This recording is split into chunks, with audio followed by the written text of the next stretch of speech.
In June 1944, following the success of the Normandy landings, Allied commanders expected a rapid advance inland.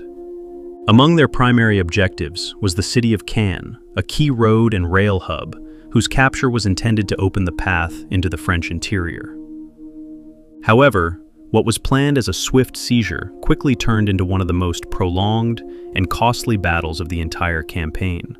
From the very first hours after D-Day, German forces of the 21st Panzer Division and later the elite SS formations rushed into the region, determined to hold the line at all costs.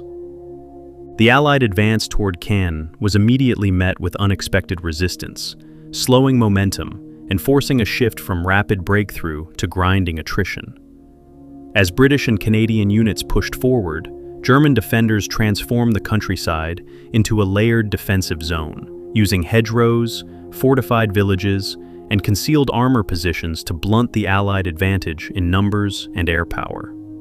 What had been envisioned as a swift capture of Caen began to dissolve into a prolonged struggle of exhaustion and firepower. Day after day, artillery barrages shattered the Norman landscape, while infantry assaults advanced only meters at a time under heavy machine gun and mortar fire. Tanks, once expected to dominate the battlefield, found themselves constrained by terrain and ambushed by concealed German anti-tank positions. Despite repeated offensives, including large-scale armored pushes, progress remained painfully slow. Allied commanders, under pressure to maintain momentum, ordered successive operations aimed at breaking through German defenses, yet each attempt met with fierce counterattacks and carefully prepared defensive lines.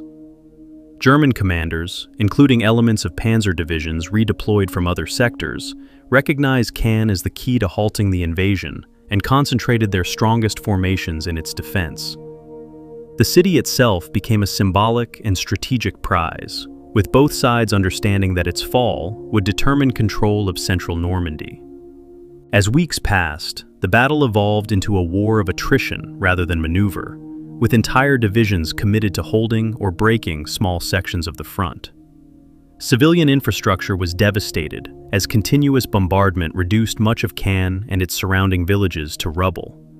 Yet even under overwhelming firepower, German resistance remained intact, slowing the Allied advance and forcing constant operational adjustments.